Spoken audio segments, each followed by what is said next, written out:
All right, good evening, everyone. I think there was a delay by a couple of minutes due to some technical issue. So let people join.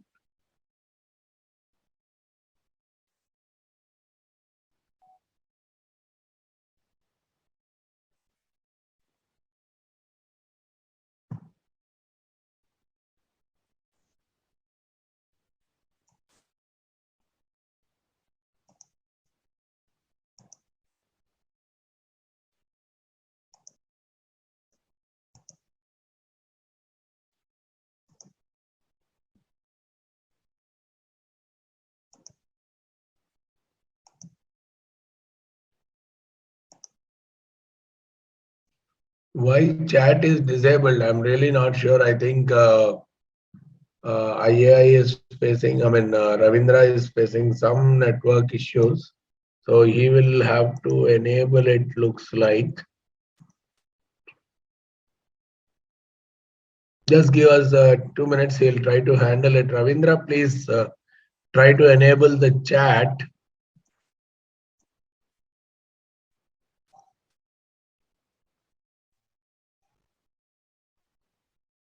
I don't know how to, whether I get the option to enable it or not.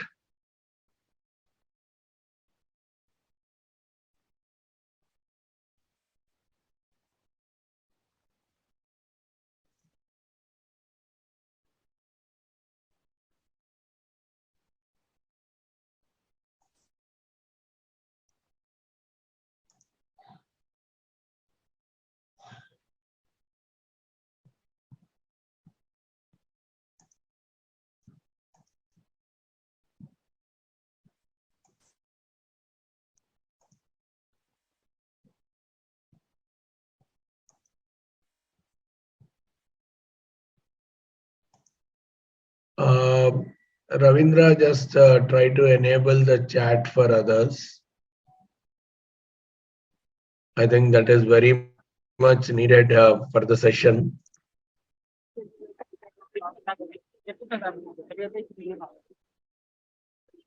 Yeah, the chat is disabled for others. I am not sure how to enable it.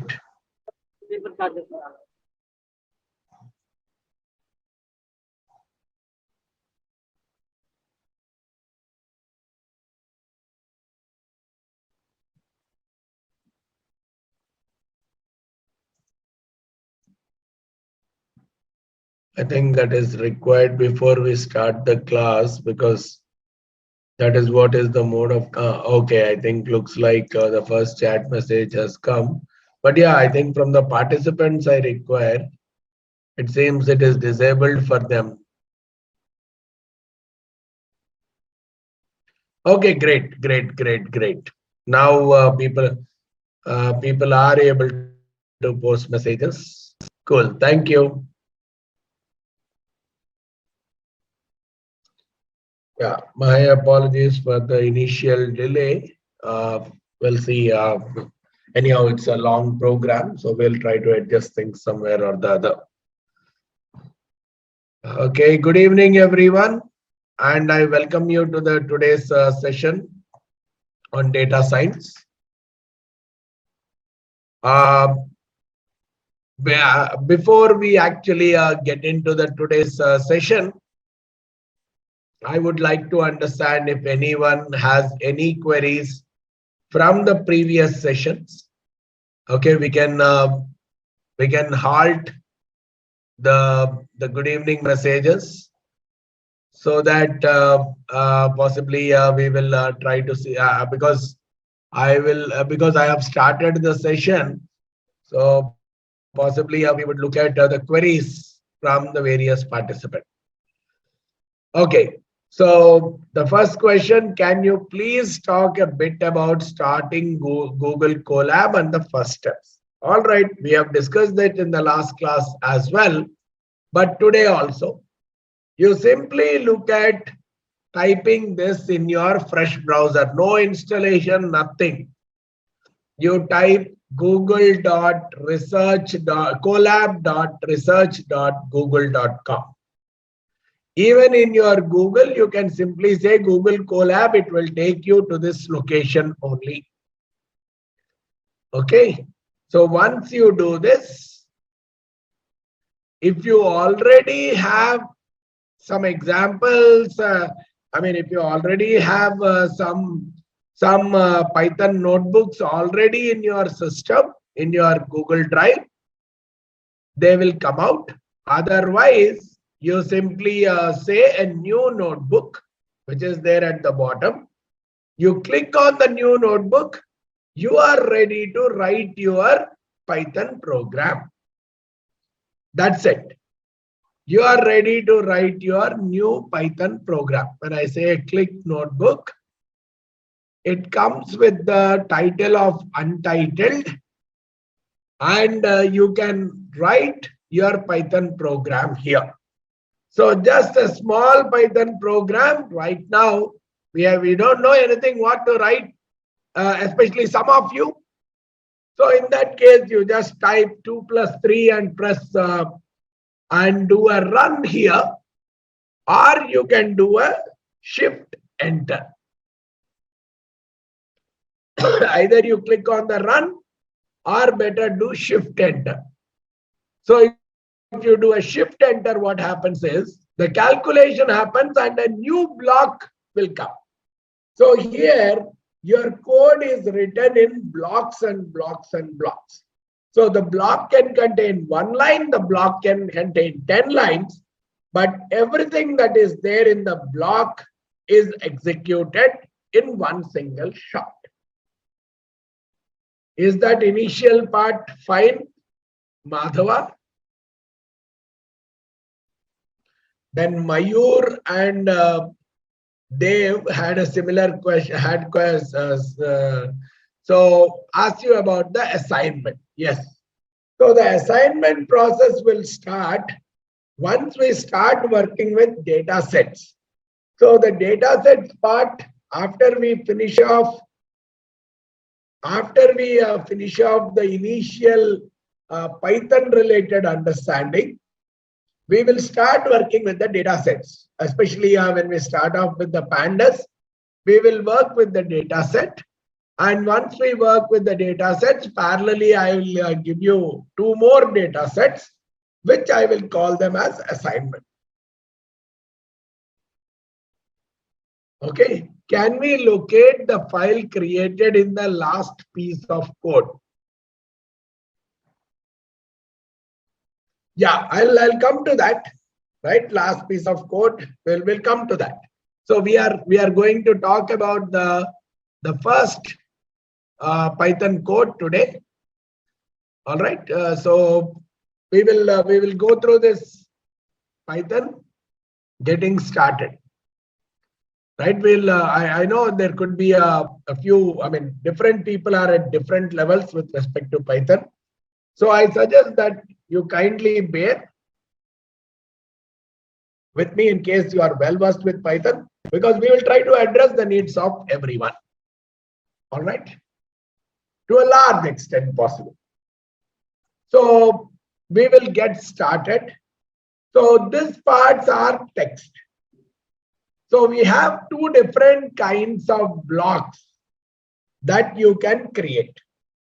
One is a code block, the other one is a text block. So any text block means you can type in the text. So that would be more like a documentation. Generally, what people do, they create both the text and the code in the same notebook, so that I don't need to create a separate PPT, especially for these kind of lectures.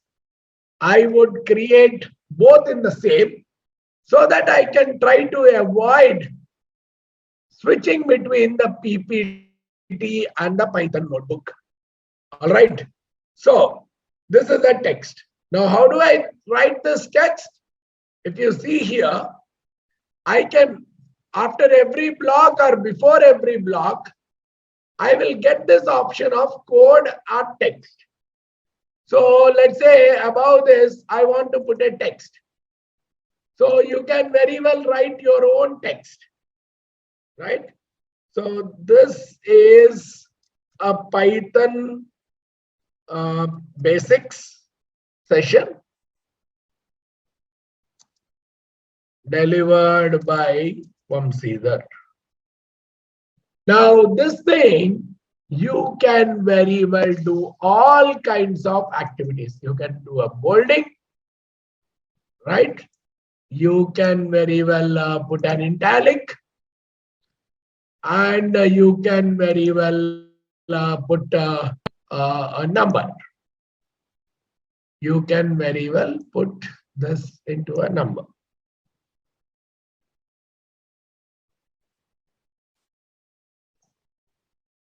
You can very well put this into a number, right?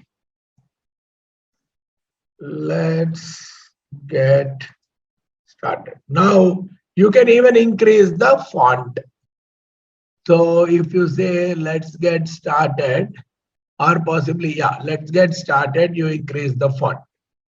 So you can very well see this is a Python star session based delivered by Vamsidhar. Let's get started. So you can very well increase the font, decrease the font, all these things you can do. So this is a text. And in case you don't want this, you go into this block and you simply click on this delete button. So that will be going up. Okay, so I'll keep this.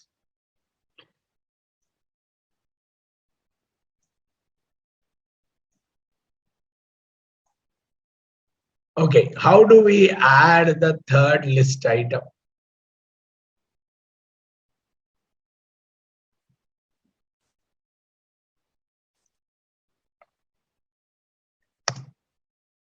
So you can very well add any number of list items like this. Add as a numbered list. So you can, it will start with, you see here, it can go with 4, 5. So you can keep adding any number. Either you can do it this way, or you can very well add 1, 1, 2. But it will display as 3 and 4. You could see here. Okay, so these are all something that you can easily experiment with. So just quickly moving forward, Python, as I discussed in the last class, it is a general purpose programming language. That's the reason people are preferring. But if you want to do very good statistical analysis and all, possibly R has much more features compared to Python, especially for some aspects of statistics. R has very good libraries compared to Python. But the advantage of Python is it can be integrated very well with other modules like apps, web applications, and many things. We have already discussed about interpreted and not compiled. It supports multiple programming paradigms, object-oriented and functional. This is possibly people with programming background, they can appreciate this. There are some programming languages which are purely function-based programming languages. Whereas programming languages like C++, Java, they are object-oriented programming languages. So typically they are called as OOPS, object-oriented programming structures.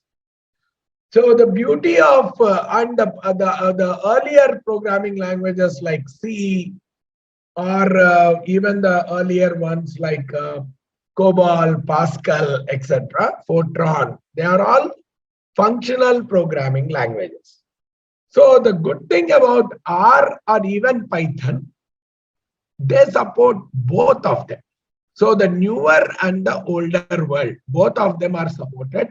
So which means you have multiple ways of writing the program.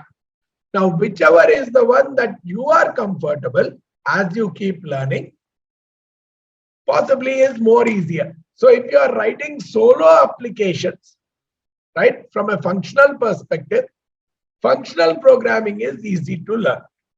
But if you are doing some end-to-end applications with interactions with multiple sources, which is a hardcore technical job, in that case, then possibly object-oriented understanding would be more helpful. So we will try to understand from both the perspectives, but to a large extent, the applied people, I'll call actuaries as mostly the applied people of data science, they would to a large extent prefer getting comfort with the functional programming part. And there are two main versions, 2.7 and 3.x. So sometimes when we are copying the code from some third-party locations or our organization code itself, sometimes may not run on our machine, because when it was written for our organization, it must have been written in 2 point something, and it might not be compatible with the 3.x versions that we are running right now. All right. So we have to be comfortable that if at all it is working only in the 2.7 version, then we have to install the libraries associated with the older versions itself. I'll tell you, that is what we call as environment. We will try to get into those aspects. Now, Python, we have already talked about it. It has very matured machine learning libraries. So wherever you want to use heavy machine learning, it is always preferred to go with Python. Whereas if you want to go with heavy statistics related or even a lot of actuarial packages, they are available in R. Lot many actuarial. Probably I want to do a chain ladder method of reserving, right?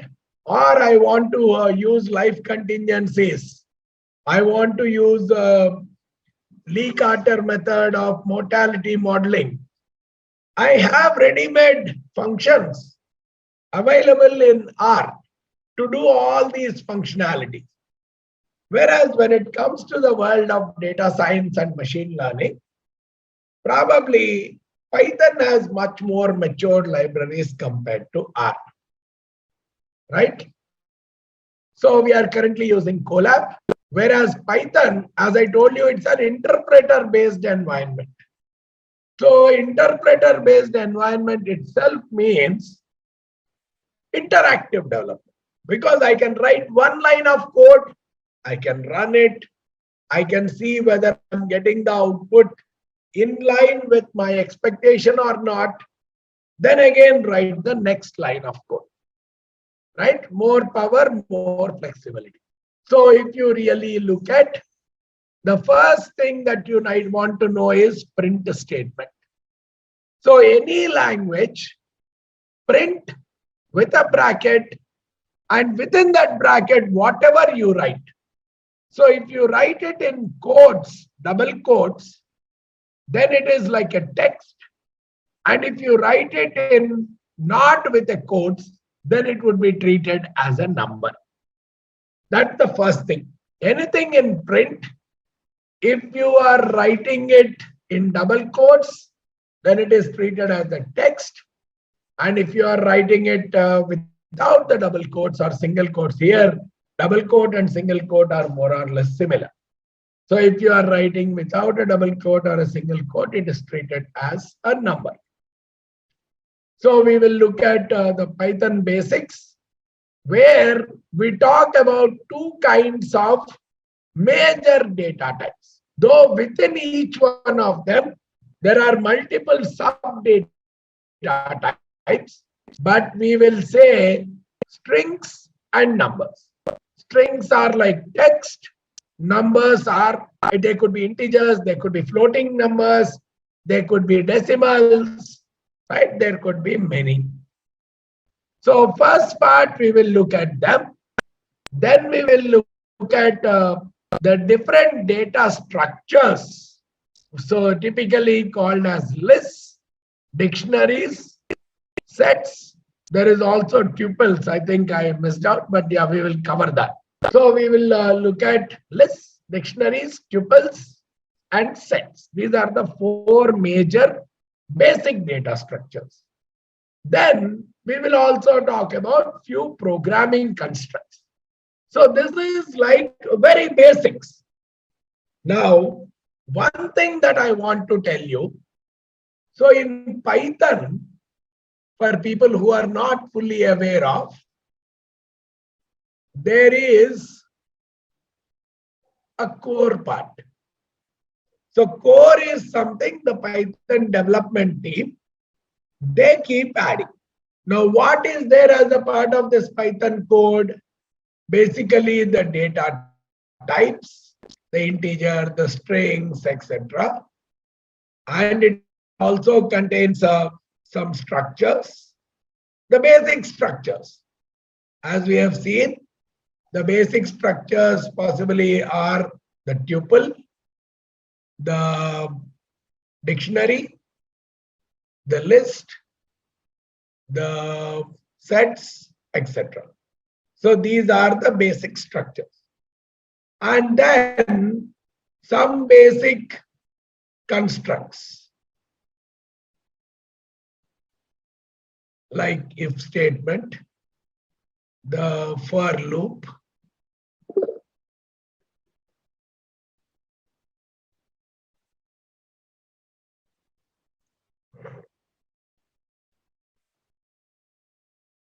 the while loop, etc. Right? And it also has some basic functions like summations, etc. So you could see that this is what is the core Python. So if you are installing only Python, you can do a lot of basic operations on it. Today we are only focusing on core Python. But the beauty is the externalization. So Python as a core is a very limited functionality. But the good thing is it has exposed its applications to the external world. What does this mean? You and I, don't worry, we will come to them. We'll come to them. Okay? So we will discuss them. But what I'm giving is the broad structure. Python has something. The core Python, when I say 3.5, 3.6, 3.4, 3.8, 3.9, 2.7, anything, the core Python has some elements in it. So what are those? So they have defined some data types, they defined some data structures, they defined some constructs, and they defined some basic functions in it. But that is very limited, right? So the same thing goes with R also, just trying to give some parallels. Now, the good thing about these two programming languages is they have made it as open source. Open source means source is nothing but the code. The code is available to everyone. You and I can read through that code for all these things. And they have made it extendable. So what is this extendable? You and I can write some extra functions. You and I can write extra functions. Functions are functionalities, right? Something I want the system to perform. So I want the system to compute the logarithm of a value. Let's assume that that function, Python core guys, they did not write that function to compute the natural logarithm of a particular value, of any value. So what they have said, we are extending it. So you use some of the basic basic structures that we have given, you write your own set of extra functions, right? And you can integrate those functions with this Python core. So like that, many people over the past few decades, they have written few thousands, or not thousands, few millions of functions extra corresponding to different specializations, different domains. They have written different sets of functions and they have integrated it to the Python core. So those are otherwise called, those extra functions are packaged together as one extendable unit, which is either called as library or a package. So libraries or packages are these externalities. Possibly the well-known libraries are like NumPy, right? Pandas. Some of you might have heard of the names. Some of you might have worked on it. Scikit-learn, SciPy, StatTools, right? You can even bring in TensorFlow,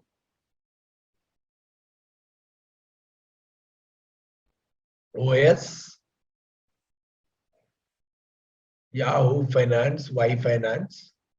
Like this, there are few thousands, right? Few thousands of such kind of libraries or packages, which are externally written by various developers, which are adding to the list of functions. Possibly if you say NumPy, it should be having few hundreds of functionalities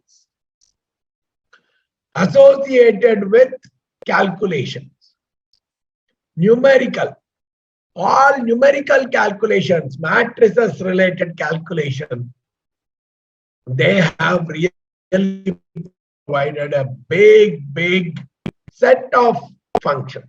Pandas, if you have to work with files like CSV file, Excel file, right? Data manipulations or data understanding, then we will use a lot of pandas, because core Python does not contain anything. Core Python does not contain this vast functionality. I'm sorry, my voice is slightly stuck today, sore throat. So I'm sure I'm audible. I'm trying my best to be a little bit louder, but yes, please bear with me. So a little bit of sore throat, trying to work on it.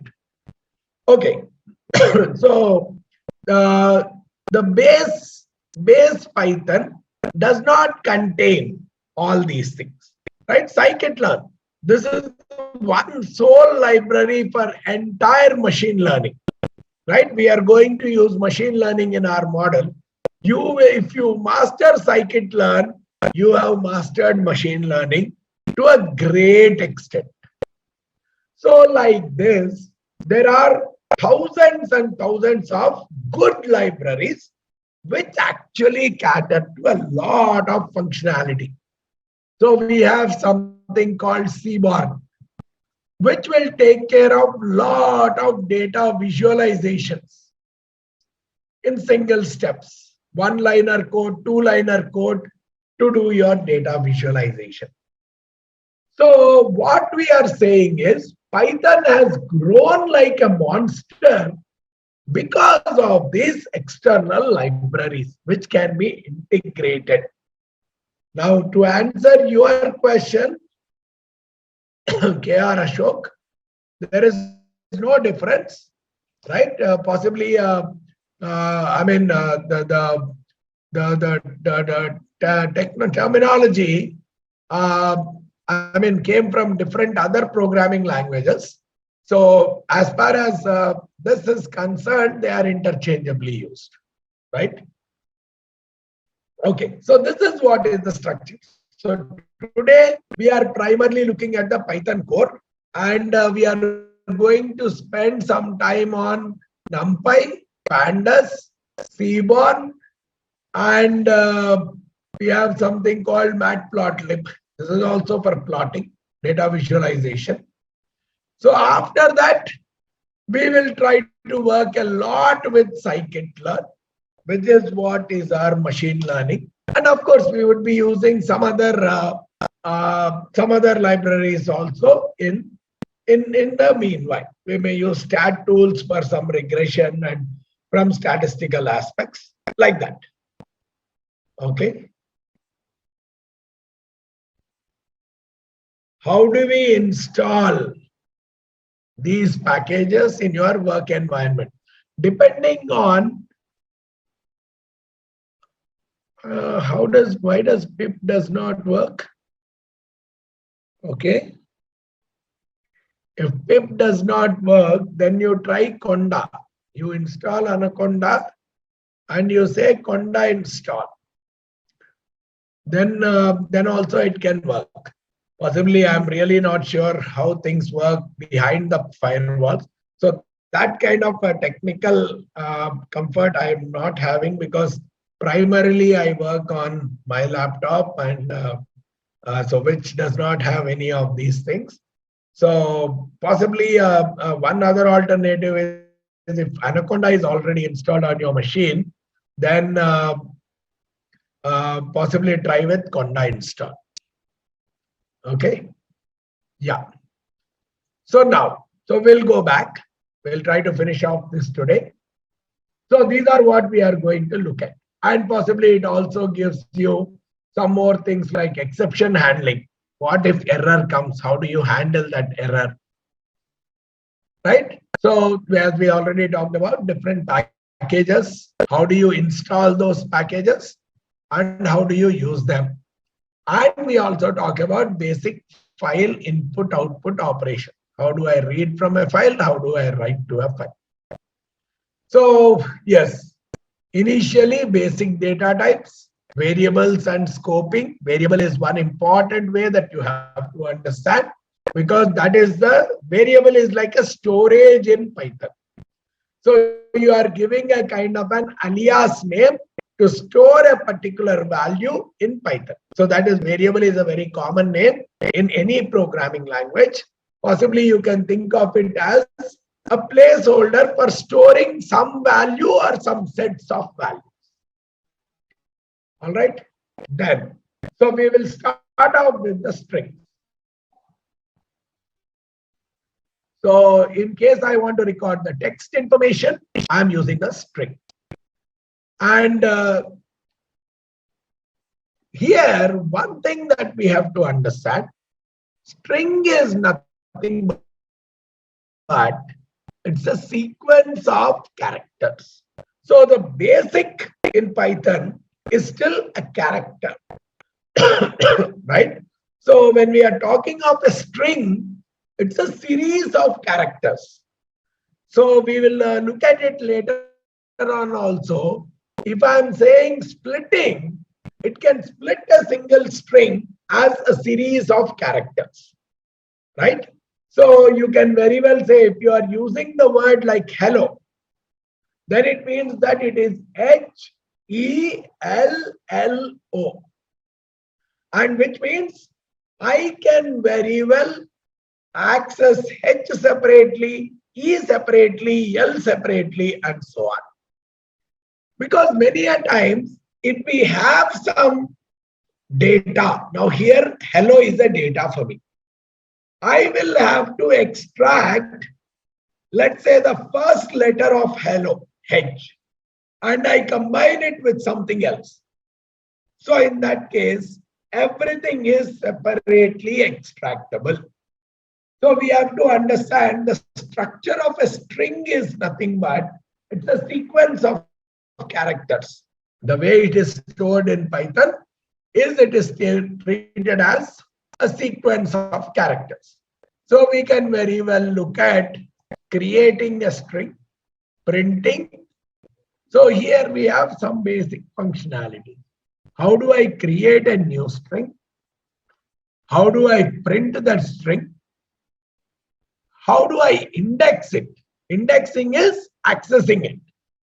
So what is the first letter? What is the second letter? How do I give a kind of a identification to it? How do I slice it? These are very, very important because they are a part of your data operation. We are not directly starting off with the data because unless we know all these various activities, working on the data would not be that easier.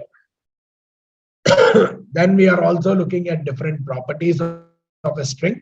What kind of functions, methods are like my functions. What kind of functions I can work with on strings? There are so many built-in functions. And how do I format while doing the printing? Mean dynamically printing some text. So these are some of the basics. There are so many other functions relating to strings, but initially to get a basic hold. These are some of the things in our day-to-day data science related activities. We would be typically using some of these things. Okay. So we will look at creating a string first and printing it.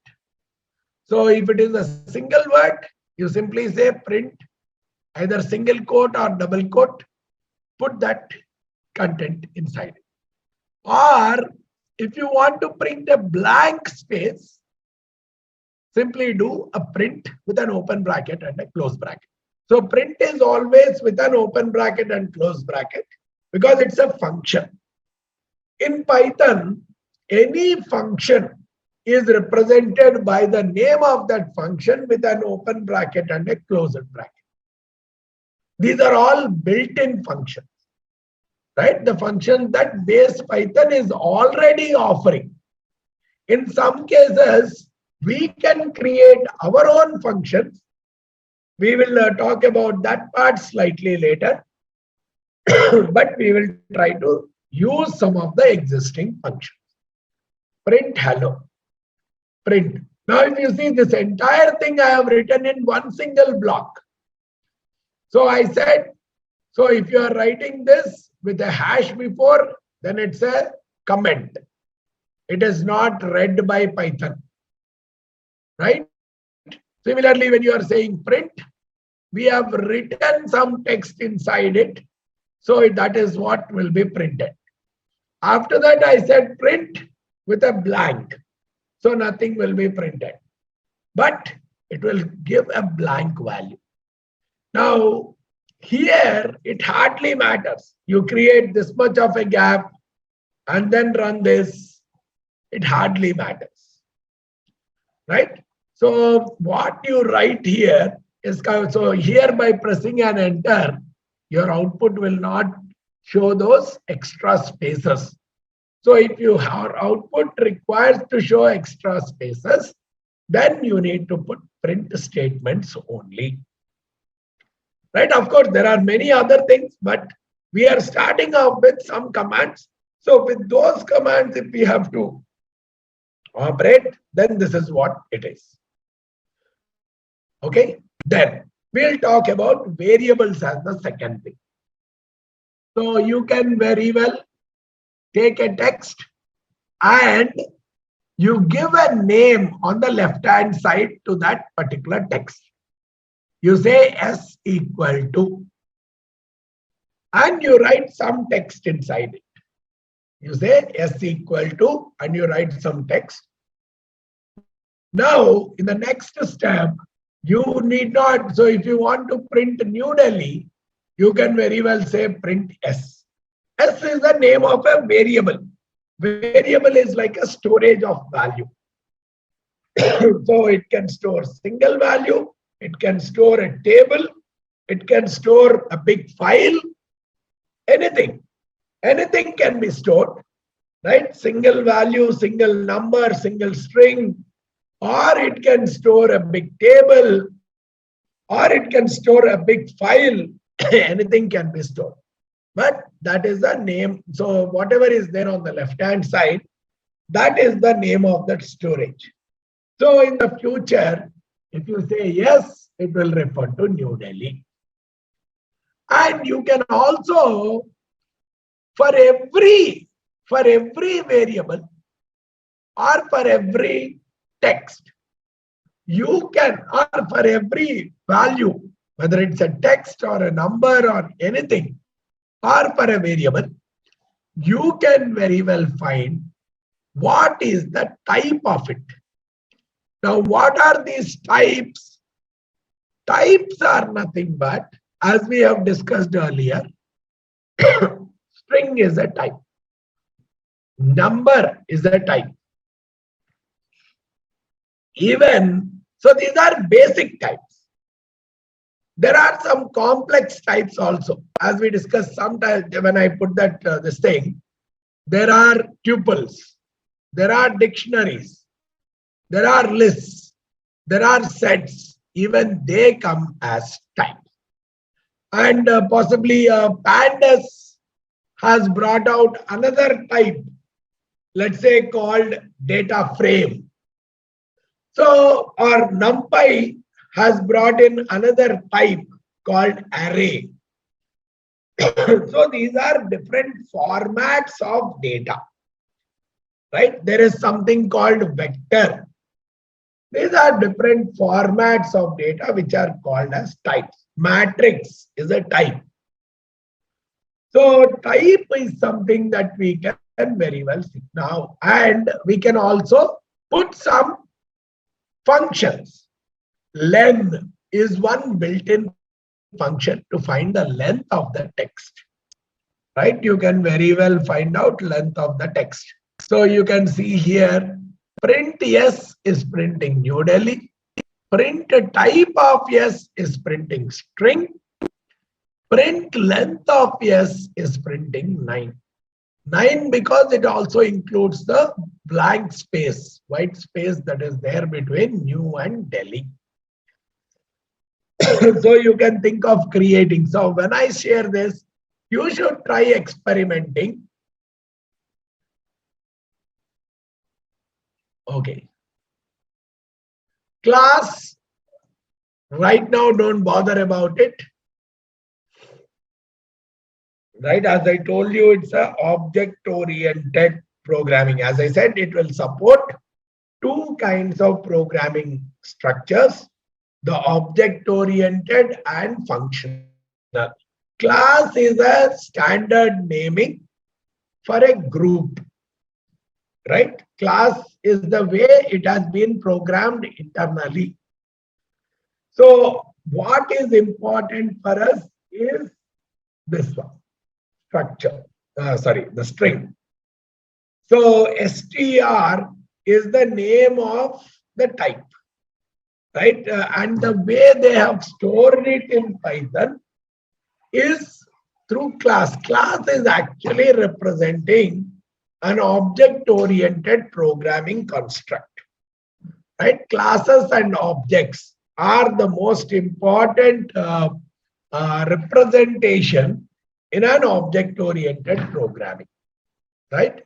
So that is the reason. So right now you don't need to bother about it. Possibly in the next class I will talk about the classes, but we rarely use that concept of class unless you go to a intermediate to a higher level of programming. Okay, so I don't want to get too much. str is string. So let me now just change it for you. Instead of New Delhi, I'll make it SS44. Let's do something. You see here, integer. Now you see here, S is 44. So print S has done the job. Print type of yes. Now you see it is integer. Integer is the type right now, right? But length of yes. Length is a function that is more specific only to a string. So your error here is saying object of type integer has no length function. Length function is only for textual data. So which means here I can't give 44. That's how we keep learning, right? Possibly I say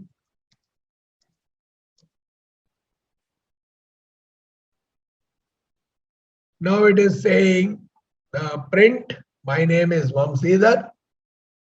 Then class is the structure, the type is the string, and the length of S is 20. So you keep experimenting with various things. That is what can give you. So basically, let's understand some basic aspects. And these are like Python is something that you keep learning by Googling, right? You once you know some basic things, after that, the better way to learn is only Googling, right? Then, so I'm just giving you broad areas. So which means the first thing is how do I print? The second thing is talking about how do I store the value in a variable. Now this aspect is the same for string as well as for numerical values also. Then the third important thing is how do I index a string? So as I told you, what is the first letter? What is the second letter? So if you look at here, right, you are simply say, I'm simply now saying yes means hello world. So earlier you may say, I said yes is my name is Vamsidhar. But the moment I came here, it is overridden. Now the old value does not exist at all. Right? This is another thing that we have to be careful. If we have given some variable name, the same variable name again, then it means that it is overwritten. So initially I have written it as my name is Vamsidhar. Now I am writing it as hello world. So hello world will be the new name. All right.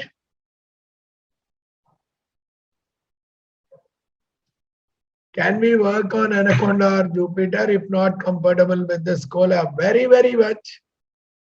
So there is not much of a difference. The only thing is Anaconda and Jupyter Notebook, they require an installation to be done. So in case you don't have a difficulty in installation, you can very well run it. So it is not a big deal. You can very well work it out on any editor which you are comfortable with. And in case you require some support with respect to the Jupyter Notebook installation, please do let me know. I mean, these are all technical problems. Sometimes they are easily resolved. Sometimes they take a lot of time for resolving because everyone's system configuration is different. Just to avoid that part, I have relied on the Colab because it does not require any kind of installation. So that was the intention behind it. Okay. So when we are doing string indexing, so now I have taken the same yes for hello world. Now what is that I am saying? Print yes. So what should it print? What should it print? It should print hello world. Then I am saying print and black, which means it should print a blank row. Now you see the another function, indexing. What is indexing here? Now you see in this hello world, this is the 0th location. The location start from 0. This is the first location. L is in the second location. L is in the third location. O is in the fourth location. Blank space is there in the fifth location. Capital W in the sixth location, and so on. So based on the location, if I really want to extract some value, then we simply put it in a square bracket. For yes, get a value in the 0th location. After that, print a blank. Then print the first location of S. So 0th location is H. The first location is E. So this is how it gets printed. Okay. So now you tell me, any one of you, if I really want to create,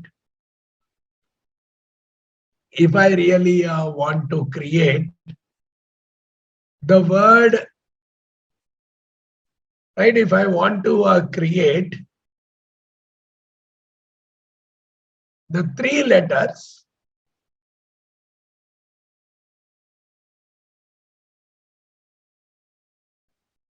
if I want to create the 3 letters,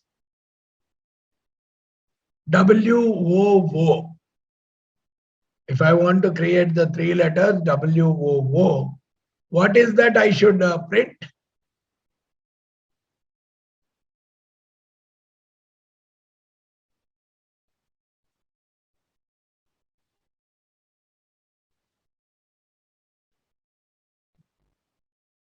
Five and six.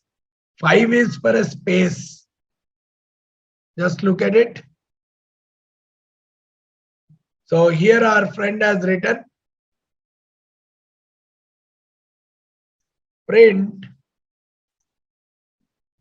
So I'll take our friend's letter.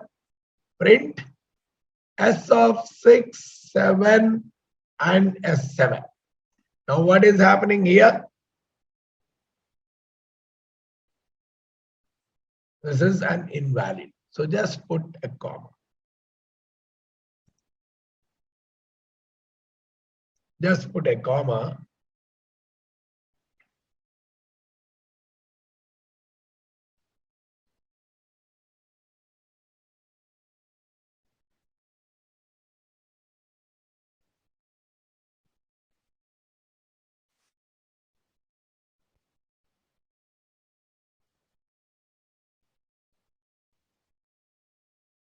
Okay, I think I'm printing it here, right?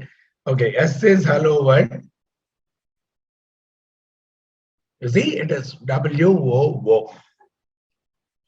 So you just need to plan. Now, you just check why it is an error for you people.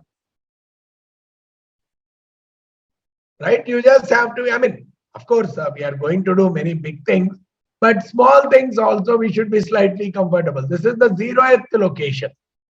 0, 1, 2, 3, 4, 5 is a blank, then 6, 7.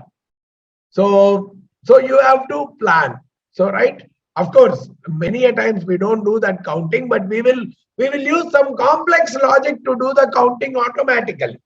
But yes, unless we start from the basics, things will not get improved. So you can practice some of these things. String indexing. Indexation is specific to almost everything, right? We will see for numbers, we will see for complex types like lists. So indexation is one of the core things of Python, right? Everywhere indexation is for arrays, for matrices, for data frames. So indexation is something which is for almost every data type, right? Okay. How to put spaces between these alphabets? So you put a space directly. So we'll come to that. There is a space. So we will see how do I combine them, right? Because here there are 3 different things right now. So 3 different things are always separated by some space. String indexing shows the position of the text. You are very, very right to start with, right? So position always starts with a 0 and then it keeps increasing. Then the next important functionality that we are trying to understand. Of course, these things will be repeated even for numbers also, right? Yeah, Aishwarya, I think we can install it in your, I mean, you try installing Anaconda first and then and then look for if it is successfully installed. Then you can also try if Jupyter Notebook is opening.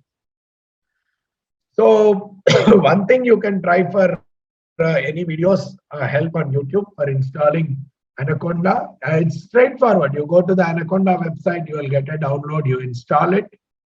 And once you install it and run, then you can very well open the Jupyter Notebook. And in that Jupyter Notebook, you can write. Okay. In case you are stuck, possibly we'll use outside. Possibly we'll have a separate. You can post it as a message in the WhatsApp group. Possibly someone else can help you out, or I can also help you out. Right? We'll have a kind of collaborative learning. All right. Yeah. Please explain the length function. Length is purely for the text. So length is actually counting the number of characters. Right? Possibly if I say print len of s. So remember, all these are in the small letters. Right? It's not capital letters, the functions. So you can say that length is 11 here. Hello world. No. As we already said, right? Number is, so we have already seen that number will get an error. So if you want, you give this as a string. Right? You give this as a string, and then you can, so you put a double quotes for this, then you can count. But if you put it just like a number, length function does not work. Length function is always for strings. All right, I'm moving forward. String concatenation and repetition. So you want to combine two strings. I think one of our friends was asking just some time back, how do I put a space or how do I remove a space kind of thing.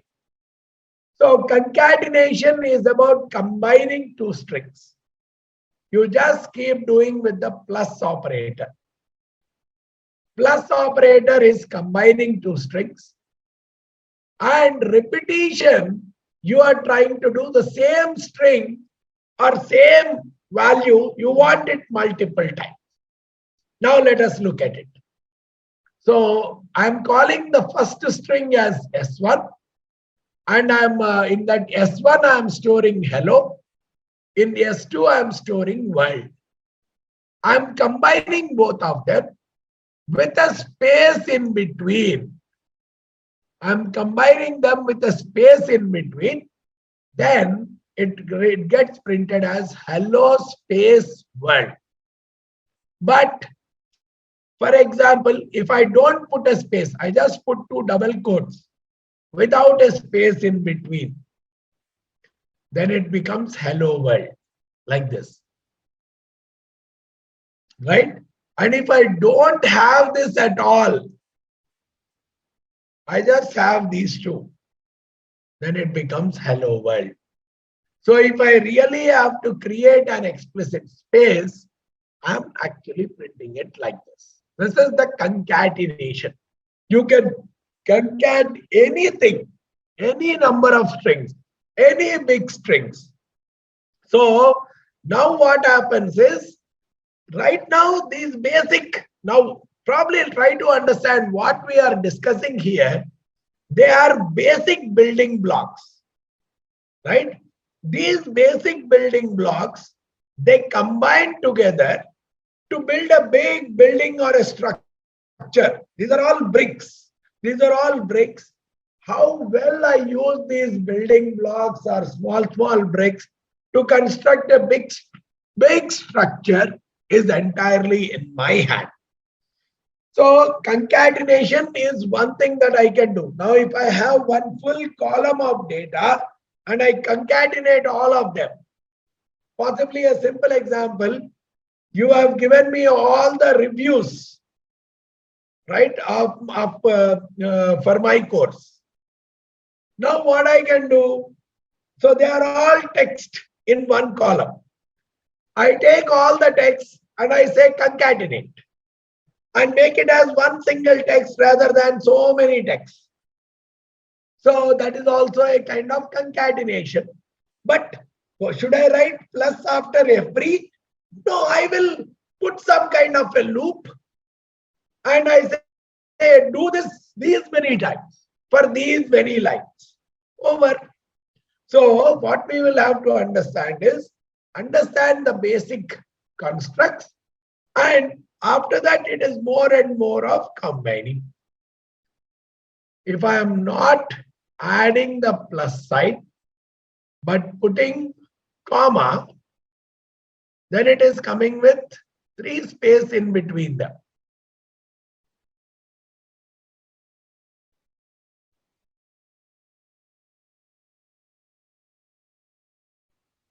This is what it is. Yeah. So we have seen earlier also, right? Comma is automatically putting a space. Comma will automatically put a space. But yes, I mean, why I put this is, no. This I have put because I wanted some explicit, right? Possibly instead, I mean, I intentionally put it for a generalized purpose, right? Probably here, I may say X. And I may want to put X with like this. So then it is becoming hello X world. Right? I mean, here the intention is not for space. Right? The intention is you want to separate it by anything else. Okay? You are concatenating. So the main part here you have to understand is there are some variables. There are some explicitly defined text within that print. All of them can go together. Then repetition. So if you really want the same word hello underscore to come 3 times, then you are simply multiplying it by 3. And you want some special character 10 times because you want to draw a kind of underline or something. Then you see here hello underscore, hello underscore, hello underscore. And possibly you can see dash being written 10 times. So you can very well even beautify the same. Right? So this is one more. So anything that you want a repetition, a same text to be repeated, you don't need to type. You just write and you can multiply the number of times you require that. Now, the next important thing, we have done the indexing. That indexing, I am taking it slightly to the next level. Right? Indexing, we have said, index 0 means the first letter. Index 1 is the second letter. Now, I will not always take only one letter at a time. I may take multiple letters together. That is what I am calling as slicing. Slicing is nothing but I am doing a subset of that string. You see here, if I am saying this, and let's say I want to extract this word called mast, M-A-S-T. So if you really look at, this is 0, A is 1. This book I have shared yesterday, Ankit. This notebook has been shared yesterday. And today also I will send it because we are modifying a little bit. So I'm sharing it immediately itself. I've shared it with Ravindra and I think he has shared it with you people. No, I'm talking about this notebook. This notebook I have already shared. Okay. So possibly just check. So after, I'm not talking about any textbook or anything because we are trying to write it in this itself. All the important points. Okay, so in case anyone has not received, just get in touch with Ravindra. I think we have to complete this part today. But okay, I think in WhatsApp group, yes, I'll try to share. Fair enough. I think I'll put it in the WhatsApp group. No issues. Yeah, PPT also I'll put it in the WhatsApp group. Okay. Yeah. So Namaste world. Now this is the 0th location, first location, second. We know that. So if I am taking S of 1, then A should be printed. Now this is what is the important. 6:11 means starting from 6. What is 6? 0, 1, 2, 3, 4, 5, 6. So starting from E, go till 11. 7, 8, 9, 10. So here the first location will be included. This is called subsetting. This is called subsetting. In subsetting, when I say for this yes, you pull out from 6 to 11, means you will start at the 6th index. 6th index is E, and you will go up to 11. 11 will not be included. Right? You will go up to 11. 11 will not be included. So this is 6. 7 is a blank. 8 is W. 9 is O. 10 is R. 11 is L. 11 will not be included here. So which means it will print E space WOR. Just try to understand this. Then the third point is S minus 5 is to minus 1. So this is called negative subscripting. Right? You can very well go with a negative subscripting also. Just try to understand. These are important points because subsetting is one of the most important skills in Python. Right? Right now we are doing a very physical form of subsetting. Tomorrow or possibly after a few classes, the 6 will be replaced by some dynamic formula. This 11 will be replaced by some other dynamic formula.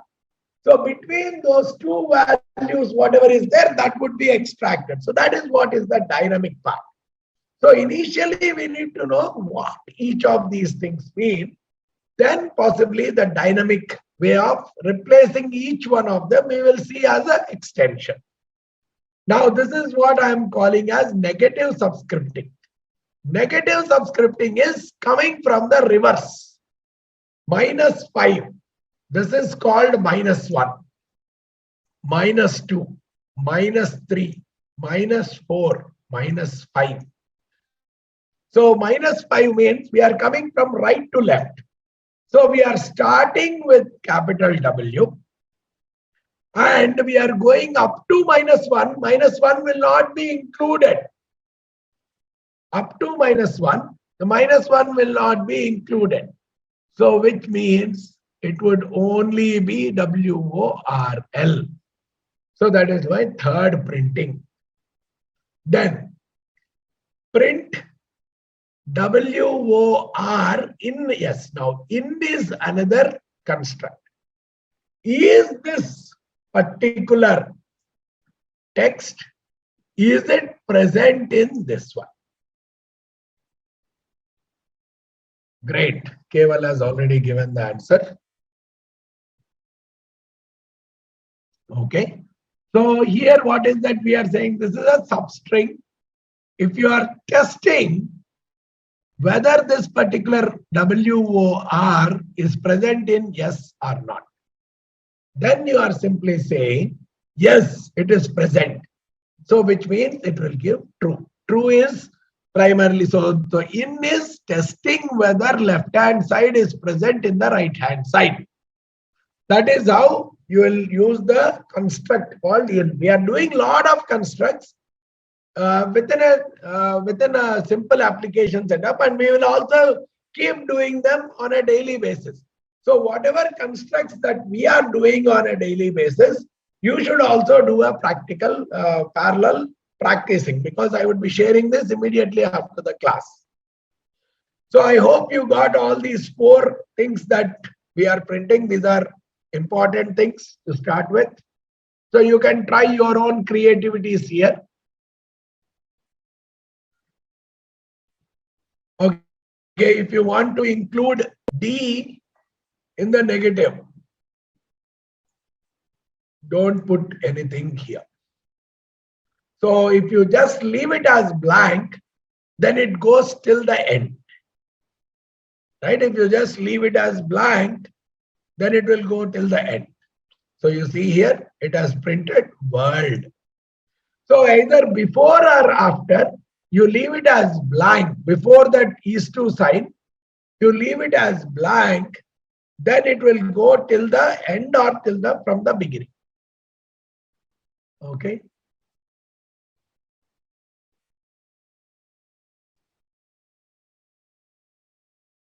No. Okay, Fiza, I remember telling you, right now we are explicitly putting these numbers 6, 11.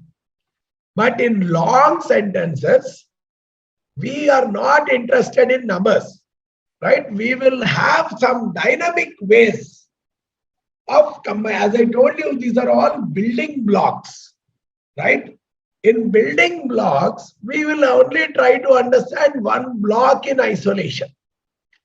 But in a big building, how well these get integrated, slowly we will try to understand. But for now, you should be comfortable with what is indexing, what is slicing, what is printing. These are some of the things that you need to be clear with.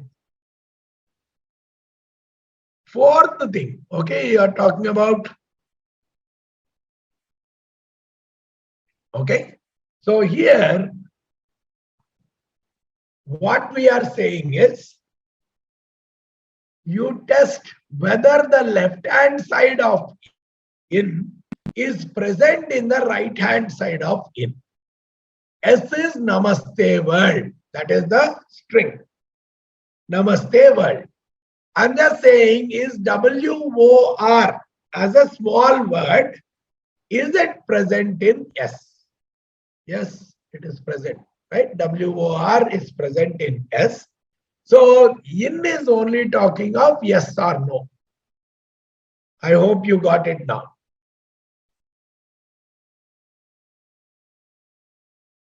Yeah, Ritika is correct. If we are going from left to right, it goes, the positions are 0, 1, 2. But if we are going from right to left, it is -1, -2, -3. Testing will always have true or false. So in statement will always return a true or a false.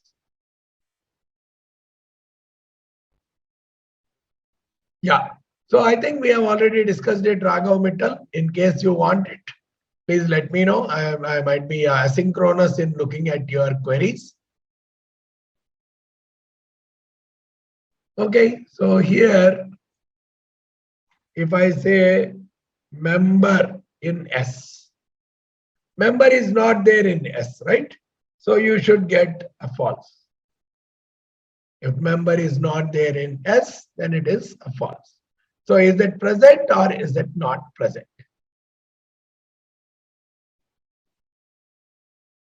If logical, then true, otherwise it's false. Okay. -5 to -1, I hope you might have got it by now. -5 is nothing but -1, -2, -3, -4, -5. So we are starting with W and -1. You are ending up here, but this one will not be included. Whatever is the second part, it would not be included. So which means it will print WORL. Okay, you want to check NTW present in S. So multiple things will come, right? Probably we'll put it as arrays and we'll come to that. But right now, or we'll put them as list and we'll come to that. Right now, we'll focus on simple things. Right? Possibly I want to go step by step because people want to be comfortable with the basic things. I'll come back to you, Divya. Everything will be answered. Now there are some functions we have already discussed. Len is one function, right? So like that, on strings there are so many built-in functions. Now how do I know what all functions are there? Possibly now I'll take the help for you. Or possibly let me finish this and then we'll get on to the help part. So yes is what we are calling as hello world. And if I say yes dot upper, so everything will be converted into uppercase. Then if I say yes dot lower, everything will be converted into lowercase. Sometimes we require this a lot because the Python is case sensitive. Especially in text processing, text mining, I require all of them to be taken care uniformly. Right? If I write world with a capital W, or if I write it W or LD, or if I write in small letters W or LD, all of them should be taken as the same when we do some reviews or for some text processing. So that way, it's better to convert them into a lowercase or an uppercase so that all of them are treated as one single word. Otherwise, they are treated as different words by Python. So that is where converting to a uniform, this thing also matters.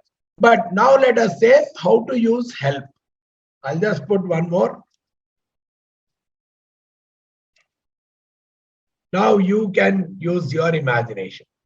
So you simply say yes dot. You see here, there are so many functions that are there. S dot, right? You have to explore. S dot capitalize. What does it do? S dot center, S dot count.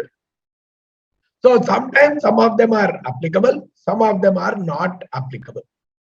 S dot find. You find something within S, right? Or S dot is alphabet. Okay, let us say is alphabet. So if I simply say return true if the string is an alphabet string, false otherwise. So what should it return in this case? S dot is alpha.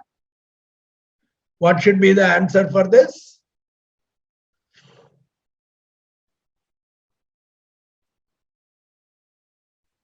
True. Very good. S is not an alphabet. It is. So we'll go to the help function. What it is saying. True if the string is an alphabet string. So a string is an alphabet if all characters in the string are alphabetic and there is at least one character in the string. So here the space is not alphabetic.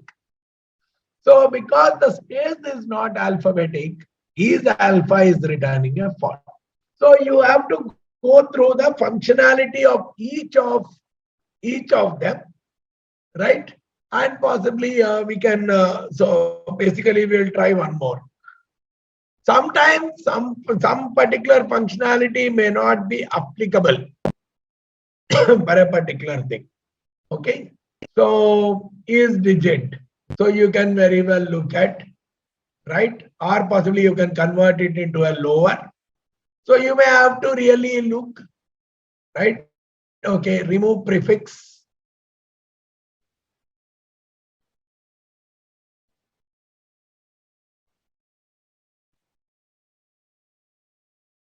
So you may have to, okay, if there is any prefix before it, then that is when it will take.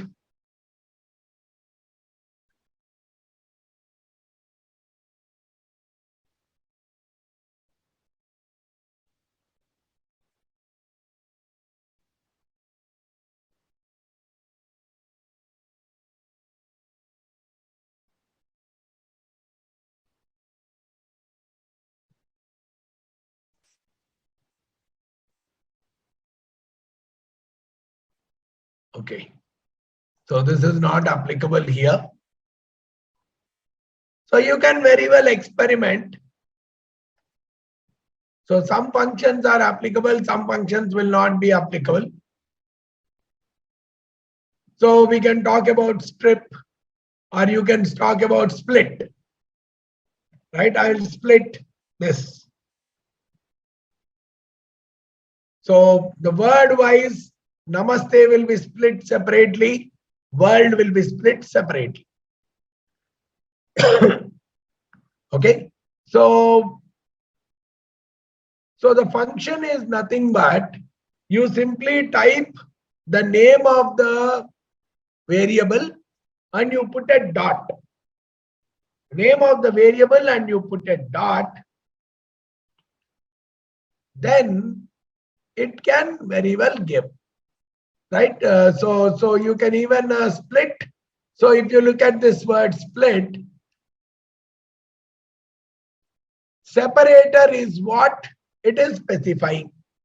So if you look at the help, right, how namaste came. Okay, I think yes, I did not run this live. Just one thing, because if I run this part, then only it will come. So hello world. Right now, someone else is saying, can I split it? Let's say based on O. I will split it based on O. Now you look at it. So the same split, if you put your cursor here, it will give you the help. S dot split. Separator is none. Maximum split is -1. We'll try to understand what it is. So this is how you will learn. Return the list of words in the string using sep as the delimiter string. Sep is the delimiter according to which the split the string. So right now, because it is none, the default, I did not give anything inside. The delimiter according to which split the string, if it is none, it will split according to the white space and discard empty strings from the result. Max split, maximum number of splits to do. If it is -1, then it means there is no limit. Now let us do something. Right? Now we tried reading this function. We will try writing it. So in split, I'll say sep equal to, I'll put O inside. So based on O, you do the splitting. So which means before O, hell should be the one word, W should be another word, and RLD should be another word. Let us see this. Am I right? Hell is one word, W is one word, RLD is one word, because O is the separator. So anything before O, after the O, and before the next O, and after that. Now max. Now the second thing that we can say, the second parameter inside this is max split. So by default it is -1. But if I say max split equal to, just say 2. Only 2 splits are possible. Then it gives me all hell W RLD. But if I say only 1 split is required, then it only says hell and world. The space world. Because the second split it is not doing. So the space and world, the entire thing will be treated as one thing only. So depends on just this arguments and the parameter. If I put -1, it is internally implementing as no restriction in the number of splits that it can do. So my point is, for every object, there are so many built-in methods. Can we use 2 splitter?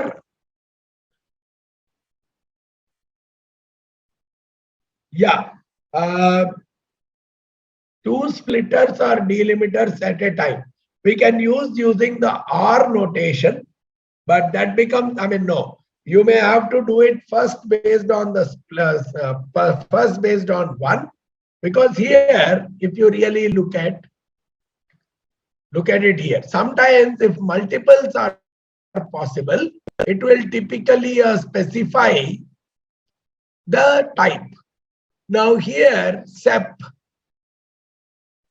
returns a list of words, but delimiter, here it's not allowing for delimiters.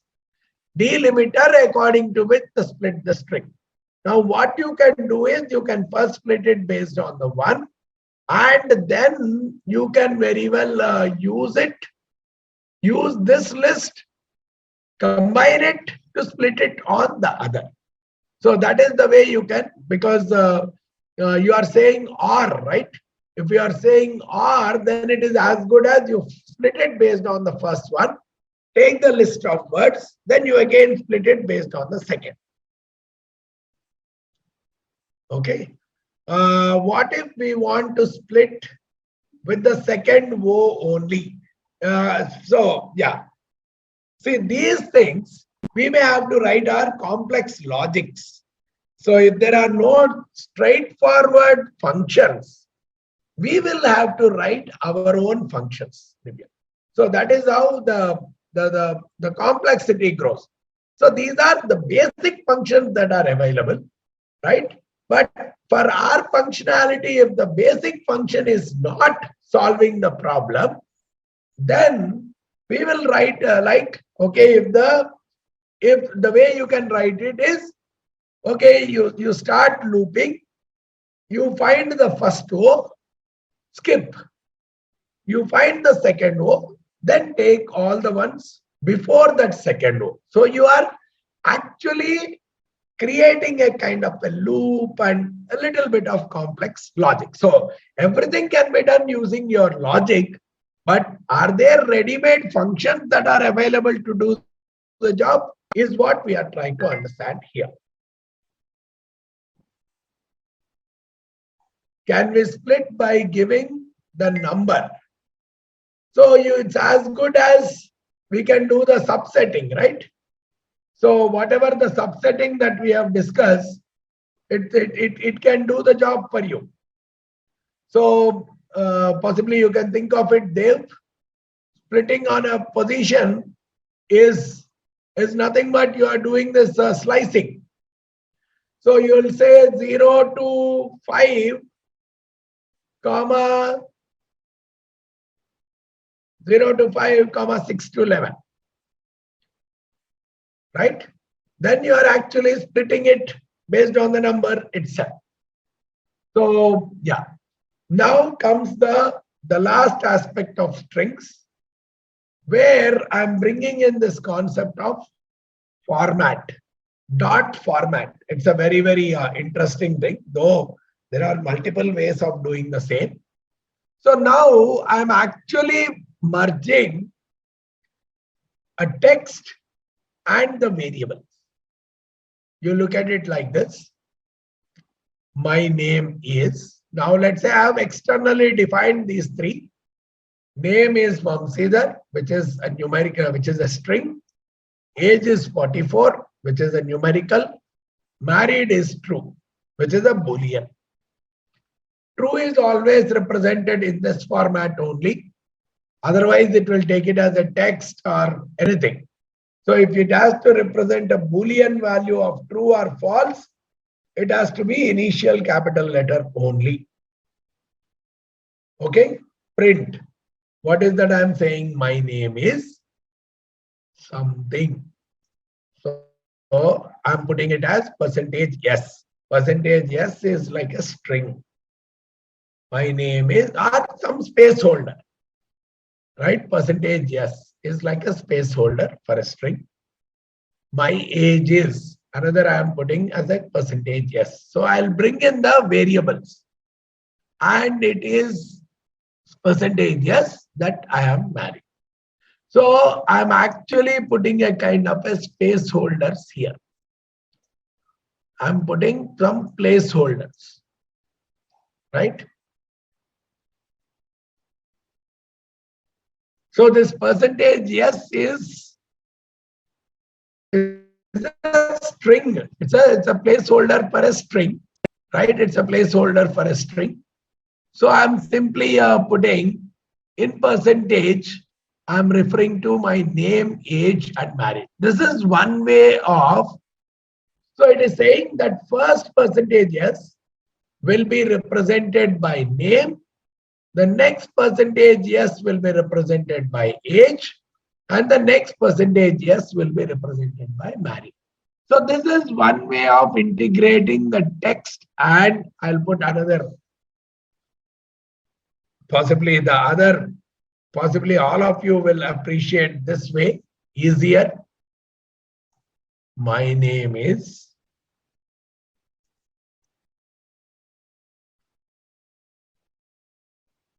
okay. One more way, very easier. But sometimes you will see you put your plus notation. Name plus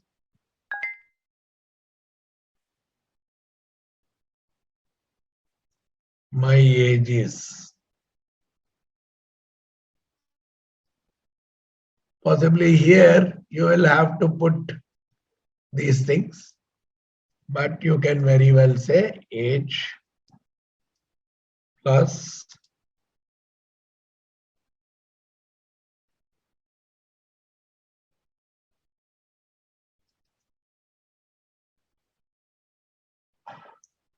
and it is plus married plus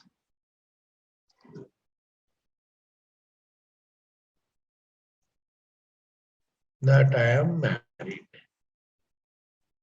So here, this is one more way. This is a slightly basic way, but of course, you will have to be a little bit careful. So here you are combining text and this. Whereas here you are just saying this is some variable that was externally defined. So I will use that variable. So this is the third way. You will simply put open bracket and close bracket. My name is open bracket and close bracket. My age is open bracket. This is a flower bracket. It is this that I am married. Now here, if you are using this kind of a notation, then you use dot format. Dot format, you give what are the things? Name, age, and married. These are the three variables. So we'll run all three of them. Where did I make a mistake?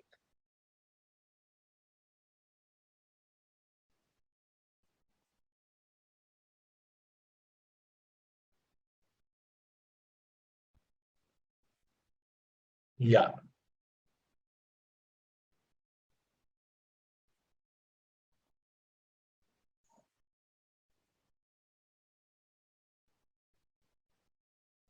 Okay, right now I'll not come to this as our friend has already said.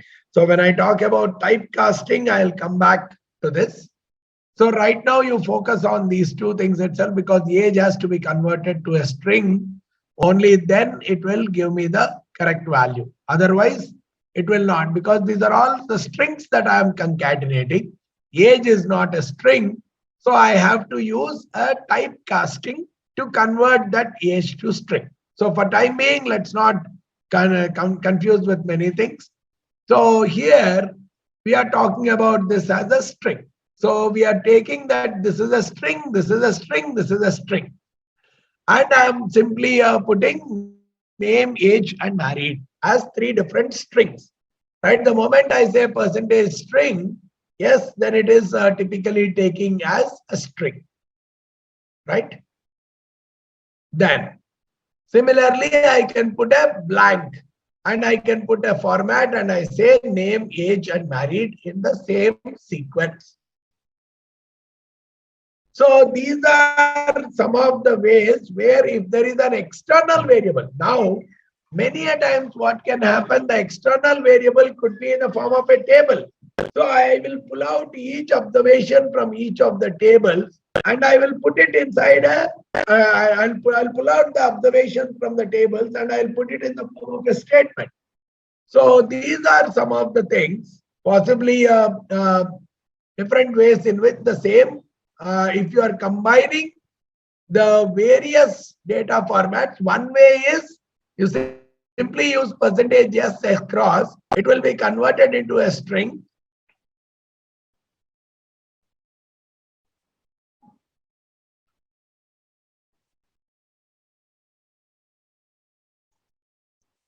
No, but this should not work. Let me just check.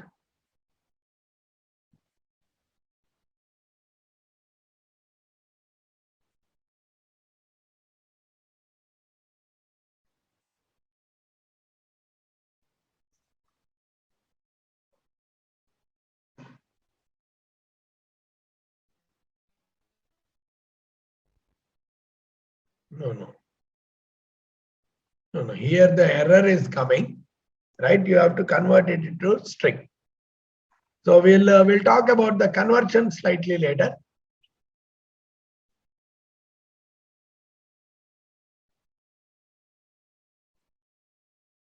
I'll go step by step. So these are the text related things. Why we don't need to write format. No, here it is already taking it as a string format. Right here it is already taking as a string format. So that's the reason we don't need to write it separately. So internally there is a conversion that is happening to a string.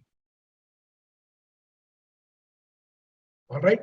So there are so many such things. Possibly I'll share one or two more other notebooks also in case I come across where a little bit of more practice with the string related functions is there. But yes, I mean, this is just for an initial understanding because as we see, the moment we get into more and more of our data science operations, a lot more string related functions will keep coming in. So we'll be learning in the context. But here the most important things are subsetting, slicing, then integrating with the variables. And so these are some of the, or checking for whether there is something. Yeah, so you don't need age equal to int of age. Possibly we can, we will talk about the aspects, but yes. Now, we'll move on to the next thing, numbers, because I want to share this sheet today and I thought I'll finish it today. So, types of numbers, basic arithmetic, object assignment. So you could see very basic things. You can do an addition, subtraction, a multiplication and a division. If you want to do a power, you put a double star. That is what is a power. But now here, if you are using base Python, then you put double star. But if you are using NumPy, which is an extension, as we talked about, NumPy has a different formal, different function to create a power. So that's how the base Python has a different way of representing the power, whereas you can represent the same using NumPy in a slightly different manner. Right? The order of operations, it follows that BODMAS. So initially it would be the multiplication, then the addition. Brackets of multiplication, division, addition, subtraction. So we can use parentheses to specify the order. So this is one more thing. Then you can talk about the variable assignment, a equal to 5. Then you can say a plus a, which is giving me 10. You can do a reassignment, which means overwriting the previous one. We have talked about this in case of strings also. So the same thing we are talking in case of numbers. Now, typically the variable names, they cannot start with a number. This is one point that you have to keep in mind. So you can't say here 1a equal to 10 or 2a equal to 10 because the variable name cannot start with a number. There cannot be spaces in the name. So you cannot say a equal to 10. It will not accept. Either you put a underscore a equal to 10 or you put a equal to 10. Right? So there cannot be any spaces in the variable name. And you cannot have some special characters in the variable name. So those are some of the important things that you have to understand. Now, we are talking about data types and data structures. Now, going back to the concept of object-oriented programming, everything that you see in Python, right? Everything that you see in Python, like string, right? Strings, integers, right from the very basic things that we talked about, they are all separate objects. And these objects are always instances of something called class. Class is always a group of objects. That is the simple fundamental of object-oriented programming. Don't bother NumPy, I'm just using just like that. We will go to NumPy, right? We'll go to NumPy later on, possibly tomorrow in the next class.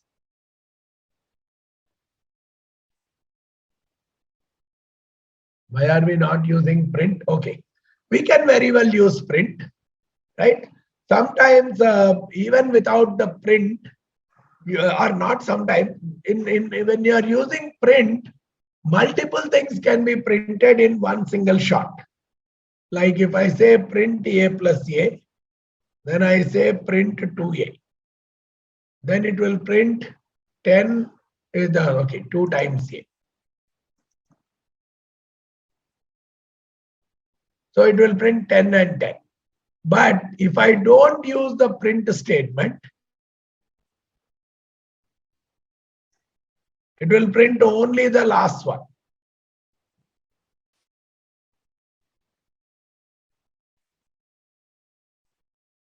It will print only the last one. So we have to be slightly careful.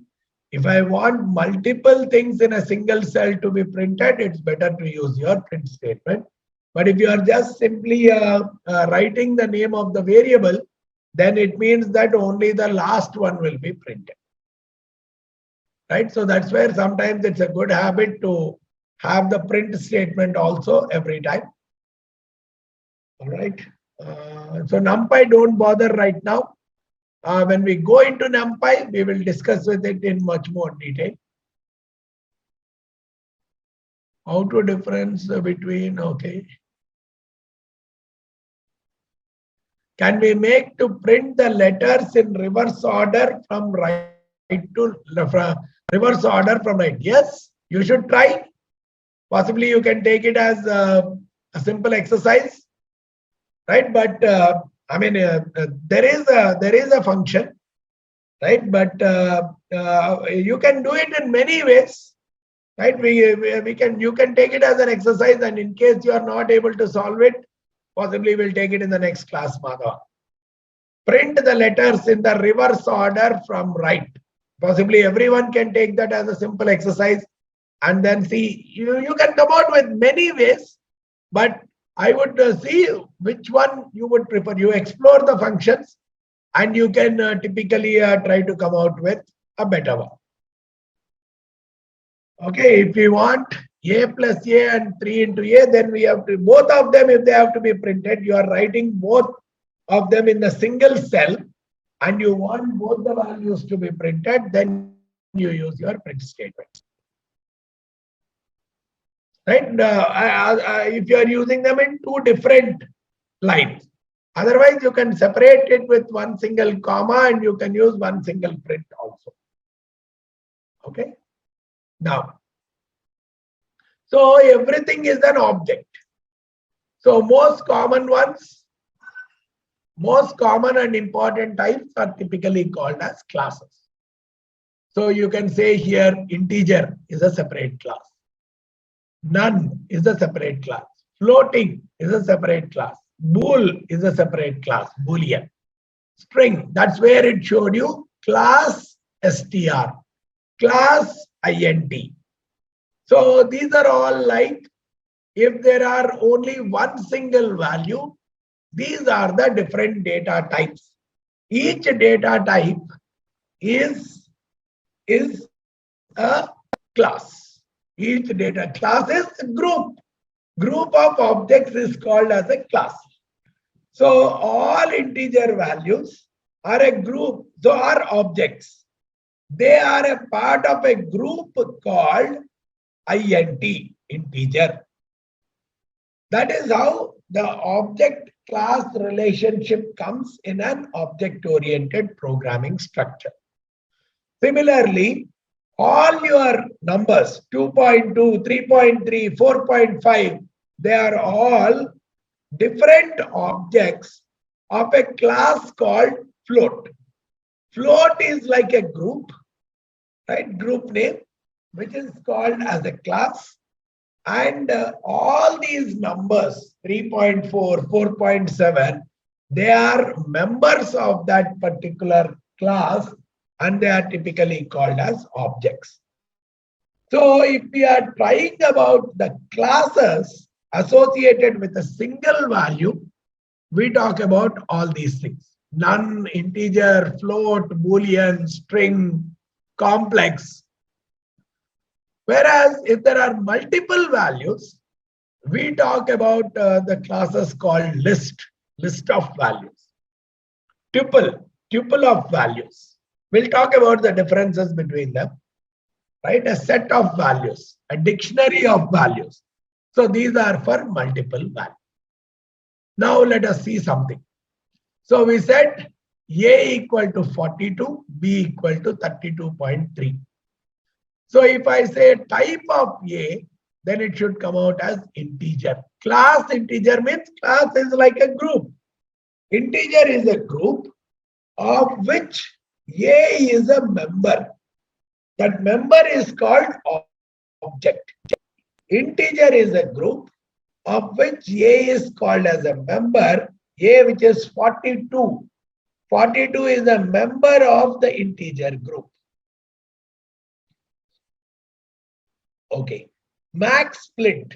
In the split function, max split is how many maximum splits you want to do. Right? So if you are saying only one, it will do the first splitting. And after that, the entire string that is there will be treated as one single string only. If you put 2, then it will split the data in based on 2 times occurrences. So when we did on world, hello world, O is the string split. So O, first O, before the first O, whatever is there, then between the first O and the second O, whatever is there, then remaining. Because we are saying 2 times you do the split, and so on. Okay, so I think our friend has already come, right? This is for printing in the reverse order. So try this out, right? This is actually talking about the sequencing. So this kind of a scenario is from this to this in a reverse order. -1 is by decreasing by 1. So this can give for reverse printing. So like this, sometimes you do a simple Googling, you will get lot of solutions, right? That's the way you keep learning. Now, once you do this exercise 2 times or 3 times, this gets into your mind. So you have to start practicing, right? Fair enough. So type of A is integer, type of B is float. So single value types, we said integer, float, boolean has only 2 values, true and false, complex numbers, and string. So then we are talking about lists. This is one important thing. Possibly you can plan, you can play around with lists. This list can be the most general version of a sequence. Right? Why? And probably it's a very, very beautiful construct or structure in Python. Right? Unlike strings, they are mutable. What does this mean? In a string, I cannot directly replace. I have a separate function to replace, but in a list, I can very well play around with the elements inside a list. Right? In a string, I cannot say string location 0, hello. Right? I cannot say directly, I cannot directly replace a H with pillow, P. Hello with a pillow. I cannot do that. Right? That is what is mutability. Mutability is replacing that with something else. Whereas in a list is completely mutable. So what will happen is, in hello world, if I have to replace H with let's say P, right? So there are some other functions to handle it, but those functions also, what they do is they split this hello world into individual letters, which means they will come as list. Then in the list, they will replace the H with a P. Then they will again combine. So there might be some function name like REPL or replace, or there could be different functions. But what they do internally is convert the string into a list by doing a splitting. Then because the string can be replaced, there is a mutability. So the H will be replaced with a P, and then again a merging will happen. So the list is a very, very important element, and that is what will be the starting point for a larger work, because list is a collection. It's not one single value. It's a collection of values. Possibly one column of the entire table, I can take it as a list. List is a collection, right? And let's understand, lists are shown with square brackets. Lists are shown with square brackets. So you can say here, I am calling something as my list, and I have 3 values in that, 1, 2, 3. The good thing about the list is, the list can contain numbers, strings, booleans, or another list inside a list. So list could be any complex thing. So you can create my list as 1, 2, 3, which is purely numericals. Or I can say a string 23, 100.232, and O, another string. And possibly I can even put a false, which is a boolean. I can have even something like this also.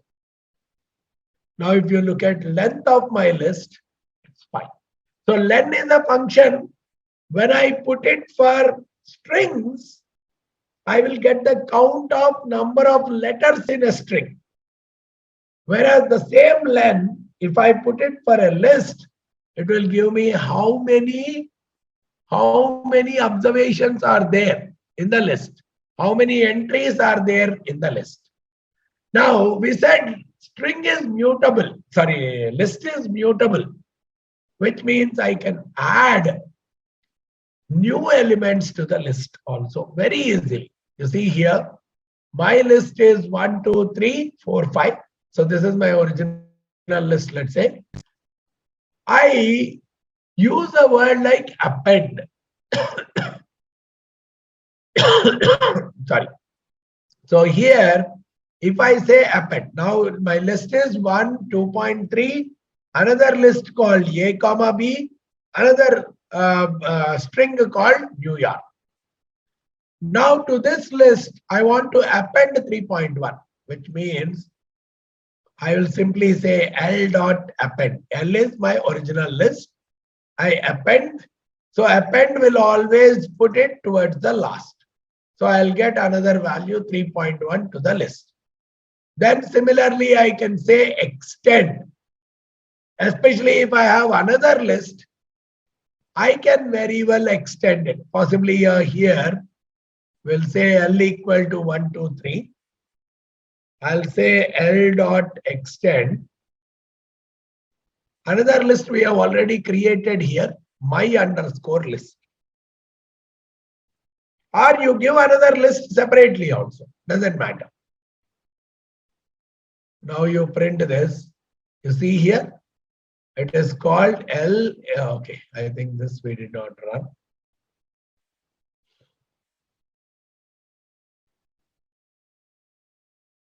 Right, 1, 2, 3, 1, 2, 3, 4, 5. So you can extend, you can append, you can, okay, you can slice it. So slicing, indexing is something that we discussed earlier, right?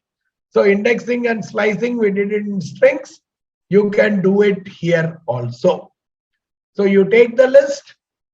Slicing is nothing but start to end with a step.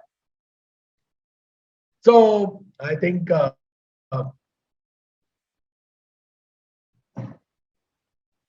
yeah, adding is always using, adding a single value is through append. And if you are adding another list, it's an extension. Just try it. But normally we do it this way. List to a list is what is extend. A single value to a list is what is append. Right? I think I'll stop this here.